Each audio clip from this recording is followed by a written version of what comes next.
बहनों और भाइयों, आज आप तुलना करना चाहेंगे, केवल एक तुलना आप इससे कर सकते हैं। दिल्ली में ओखला औद्योगिक नगर भी है। पिछले 10 वर्ष में वहां कोई नया उद्योग नहीं आया। जो उद्योग लगे थे उनको कोई बुनियादी सुविधाएं नहीं मिलती है।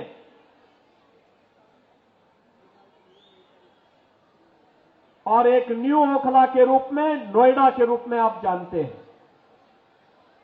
आपने देखा होगा पिछले 8 वर्ष के अंदर नोएडा, दिल्ली से लोग प्लान करके अब नोएडा में बस रहे हैं, ग्रेटर नोएडा में बस रहे हैं। वहां के इंफ्रास्ट्रक्चर को दिल्ली के इंफ्रास्ट्रक्चर से तुलना करिए, जमीन आसमान का अंतर नजर आएगा। वहां की सड़कें, वहां की सुविधाएं, वहां का सिस्टम, नोएडा हो या ग्रेटर नोएडा या फिर गाजियाबाद, अगर इनकी तुलना दिल्ली के अंदर की सड़कों से करेंगे बहनों भाइयों, तो आम आदमी पार्टी स्वयं अपने अंदर झांकने के लिए मजबूर हो जाएगी और इनके सामने प्रश्न करना चाहिए कि एक बिगड़े हुए उत्तर प्रदेश को बदल करके वहां सुविधा संपन्न प्रदेश बनाने का कार्य किया, एक सुरक्षित प्रदेश बनाने का काम किया भारतीय जनता पार्टी की डबल इंजन सरकार ने। आज नोएडा, ग्रेटर नोएडा और उत्तर प्रदेश में निवेश आ रहा है, दिल्ली में निवेश 0। यहां के उद्योग, यहां पर कोई उद्योग लगे, रोजगार का सृजन हो, यहां पे आम आदमी पार्टी ने कभी इसके लिए प्रयास नहीं किया। जो उद्योग चल रहे थे, बंदी के कगार पर पहुंचे, उनको रोकने के लिए कोई प्रयास नहीं किया। इनका तो एक ही उद्योग है, इन्होंने ओखला में और दिल्ली के अंदर हर महत्वपूर्ण स्थलों पर इन्होंने बांग्लादेशी घुसपैठियों को बसाने का काम किया। आपने देखा होगा अभी 2 वर्ष पहले जामिया मिलिया और उसके आसपास के क्षेत्रों में उत्तर प्रदेश सरकार की सिंचाई विभाग की जमीन पर भी इन्होंने, इनके विधायकों ने, इनके पदाधिकारियों ने, इनके पार्षदों ने बांग्लादेशी घुसपैठियों को बसाने का काम किया था। मैंने 2-3 बार बातचीत करने का प्रयास किया कि भई उत्तर प्रदेश सरकार की जमीन पर मत बसाओ, लेकिन जब इन्होंने जबरदस्ती किया तो मुझे उत्तर प्रदेश से बुलडोजर भेजना पड़ा था उनको हटाने के लिए। और बहनों और भाइयों, मैंने उनको वहां पूरी निर्ममता के साथ अपनी सरकारी जमीन खाली करवाई और फिर उसे बैरिकेड करके उत्तर प्रदेश की पीएसी को वहां तैनाती दे दी है कि अब आप यहां रहिए। दिल्ली की जनता के लिए कोई इंस्टीट्यूशन बनेगा, कोई सुविधा बनेगी, हम वहां उनको वहां पर उनके लिए जमीन उपलब्ध करवाएंगे, लेकिन विदेशी घुसपैठियों के लिए 1 इंच जमीन हम लोग दिल्ली के अंदर नहीं देंगे।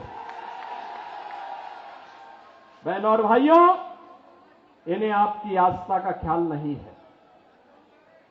आपने देखा होगा 2 दिन पहले मैं भी एक न्यूज पढ़ रहा था, पंजाब से कुछ बहनें आई थी, उन्होंने केजरीवाल जी के घर का घेराव किया और घेराव करते हुए उन्होंने कहा कि पंजाब में जो वायदा किया था आपने 1000 रुपए प्रत्येक महिला को देने के लिए, 2 वर्ष हो गए, 1 पाई नहीं मिली है। क्या हुआ वायदा का? और यही वायदा ये दिल्ली की जनता से भी करते रहे, यहां की जनता जनार्दन से भी करते रहे। ये दावा करते हैं कि आप बिजली दे रहे हैं।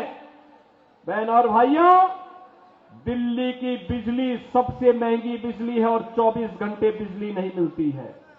मैं आपसे कहना चाहता हूं, आप आइए हमारा पश्चिमांचल क्षेत्र, ये मेरठ से लेकर के आपका गाजियाबाद तक की पूरी बिजली पश्चिमांचल विद्युत वितरण उत्तर प्रदेश पावर कारपोरेशन करता है। बिजली मिलती है 5 रुपये 24 पैसे पर यूनिट और दिल्ली में बिजली का रेट है 9 रुपये से लेकर 10 रुपया। अनुमान करिए, हम लोग मेरठ हो या गाजियाबाद 10-24 घंटे बिजली दे रहे हैं, लेकिन दिल्ली में बिजली की कट बहुत ज्यादा है, पानी नहीं है, जन सुविधाएं नहीं है। लेकिन इन्होंने बांग्लादेशी घुसपैठियों की मदद से यहां पर इनके पार्षद और इनके पदाधिकारियों ने मिलकर के 2020 में किस निर्ममता के साथ दंगा करवाने का काम किया था, कैसे शाहीन बाग में इन्होंने अराजकता और गुंडागर्दी करने का काम किया था। बहनों और भाइयों, मैं तो केवल आपसे एक बात कहना चाहूंगा, आज भारतीय जनता पार्टी की डबल इंजन की सरकारें जिन राज्यों में है, उन राज्यों में आप देखिए, वहां आपको स्वच्छ वातावरण मिलेगा, एक सुरक्षित वातावरण मिलेगा, निवेश के बेहतरीन डेस्टिनेशन के रूप में उन राज्यों में एक स्वस्थ प्रतिस्पर्धा आगे बढ़ी है। और आस्था का सम्मान इस कदर,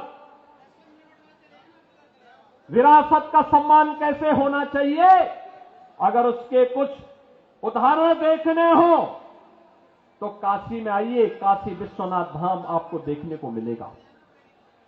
आप अयोध्या में आएंगे, 500 वर्षों का इंतजार समाप्त हुआ, एक नई अयोध्या के दर्शन होंगे। हर व्यक्ति अभिभूत होता है जब अयोध्या जाता है, उसको लगता है जैसे त्रेता युग में भगवान प्रभु राम के उस समय के अयोध्या का दर्शन कर रहे हैं। अयोध्या में वह स्थिति आज हम सबके सामने है। प्रयागराज महाकुंभ के दर्शन हो रहे हैं। आप उत्तराखंड में जाएंगे, केदारपुरी के दर्शन करेंगे, भव्य और दिव्य केदारपुरी। मध्य प्रदेश में जाएंगे तो बहनों और भाइयों, महाकाल का महालोक के दर्शन वहां देखने को मिलते हैं। ये डबल इंजन सरकार की ताकत है और डबल इंजन की इसी सरकार की ताकत का एहसास कराने के लिए, आपको आह्वान करने के लिए कि दिल्ली के अंदर डबल इंजन की सरकार बनाओ, बुनियादी सुविधाओं भी पाओ और दिल्ली को फिर से इंद्रप्रस्थ बनाने की दिशा में अग्रसर होइए। दुनिया की सुंदरतम नगरी बनने का गौरव इस दिल्ली को प्राप्त होना चाहिए, राष्ट्रीय राजधानी को प्राप्त होना चाहिए। यहां रहने वाली 3 करोड़ की आबादी को भी बुनियादी सुविधा प्राप्त करने का अधिकार होना चाहिए। अच्छी सड़कें मिले, पब्लिक ट्रांसपोर्ट की बेहतरीन सुविधा प्राप्त हो, शुद्ध पेयजल की सुविधा हो, स्ट्रीट लाइट मिले, पेयजल की सुविधा यहां के नागरिकों को प्राप्त हो, शुद्ध पेयजल हो, सीवर लाइन व्यवस्थित तरीके से बिछाई जाए। इसके लिए अपने उत्तरदायित्व का निर्वहन केवल डबल इंजन की भारतीय जनता पार्टी की सरकार कर सकती है। और इसके लिए प्रधानमंत्री मोदी जी के नेतृत्व में जैसे भारतीय जनता पार्टी की तमाम राज्य सरकारों ने कार्य करना प्रारंभ किया है, उसी तर्ज पर दिल्ली के अंदर भी भारतीय जनता पार्टी की सरकार बने। इसके लिए यहां पर दिल्ली की जनता ने अरविंद केजरीवाल जी लोकसभा चुनाव में एक टेलर दिखाया है, 7 की 7 सीट भारतीय जनता पार्टी के कमल चुनाव चिन्ह को खिलाने का काम की है। याद करिए, लोकसभा चुनाव के पहले उन्होंने ताल ठोक करके कहा था कि मैं क्यों इस्तीफा दूं, ये तो जनता तय करेगी। तो जनता तो उसी समय तय कर चुकी है, लोकसभा चुनाव में तय कर चुकी है। जनता जनार्दन ने लोकसभा चुनाव में 7 की 7 सीट भारतीय जनता पार्टी को विजयी बना करके भेजा है। और अब मैं आपसे कहना चाहूंगा कि आपने सुश्री बांसुरी स्वराज जी को भी और श्री योगेंद्र चंदोलिया जी को भी लोकसभा चुनाव में विजयी बना करके दिल्ली की सभी 7 सीटों पर कमल खिलाने का काम किया। और आज जब विधानसभा का चुनाव चल रहा है दिल्ली के अंदर, आप सबसे मेरी यही अपील है कि राष्ट्रीय राजधानी, देश और दुनिया के राष्ट्राध्यक्ष आते हैं, दुनिया के राष्ट्राध्यक्ष आते हैं, पूरा देश दिल्ली आता है। दिल्ली एक मॉडल के रूप में बने, ये मोदी जी के विजन से ही संभव हो सकता है। उन्हीं के नेतृत्व में संभव हो पाएगा। मोदी जी के नेतृत्व में देश के अंदर अलग अलग राज्यों में एक स्वस्थ प्रतिस्पर्धा आगे बढ़ी है, विकास की, निवेश की, रोजगार की, सुरक्षा के नए नए मॉडल अपनाए जा रहे हैं। और उसी मॉडल के लिए मैं आपका आह्वान करने के लिए आया हूं। दिल्ली के अंदर भी वह मॉडल डबल इंजन सरकार की, भारतीय जनता पार्टी की सरकार बनने से ही संभव हो सकता है। और उस मॉडल के लिए भारतीय जनता पार्टी ने इस करोल बाग विधानसभा क्षेत्र में अपने राष्ट्रीय महासचिव श्री दुष्यंत गौतम जी को उतारा है। दुष्यंत जी के पास सार्वजनिक जीवन का एक लंबा अनुभव है, संगठन का एक लंबा अनुभव है। राष्ट्रीय महासचिव के रूप में तमाम राज्यों के प्रभारी के रूप में वे कार्य कर रहे हैं। और आज करोल बाग के अंदर वे आज विधानसभा का चुनाव लड़ने के लिए और करोल बाग को उसका पुराना वैभव उपलब्ध कराने के लिए, पुराना गौरव उपलब्ध करवाने के लिए वे आज आपके बीच में उपस्थित हुए हैं। भारतीय जनता पार्टी ने उन्हें अपना प्रत्याशी बनाकर के आपके बीच में, उन्हें यहां पर आपके बीच में उतारा है। आपका आशीर्वाद दुष्यंत जी को प्राप्त होगा, सभी लोगों को होगा, सभी लोगों को होगा। बहनों और भाइयों, देखिए, ये गौरव केवल भारतीय जनता पार्टी दिला सकती है। मैंने आपको बताया, अयोध्या में इंटरनेशनल एयरपोर्ट का नामकरण भगवान वाल्मीकि जी के नाम पर है। ये मोदी जी ने किया है। संत रविदास जी की जो पावन जन्मभूमि है, चीर गोवर्धन, काशी में, आज आप जाकर के देखिए, प्रधानमंत्री मोदी जी के विजन के अनुरूप कितना सुंदर और सुविधाओं से युक्त संत रविदास जी की पावन जन्मस्थली बन गई है।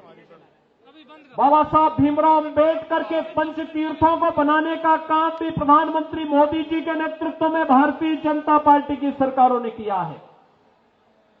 ये कांग्रेस हो या आम आदमी पार्टी, ये केवल धोखा देकर के बाबा साहब का अपमान करने वाली पार्टियां हैं।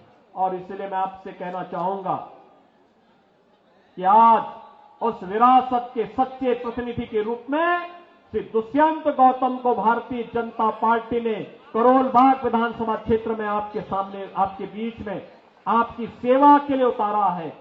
आपका आशीर्वाद श्री दुष्यंत गौतम जी को प्राप्त होगा। दोनों हाथ ला करके यहां पे आश्वस्त करिए, दोनों जहां तक मेरी आवाज जा रही है, दोनों हाथ ला करके अपना आशीर्वाद श्री दुष्यंत गौतम जी को दीजिए। देंगे?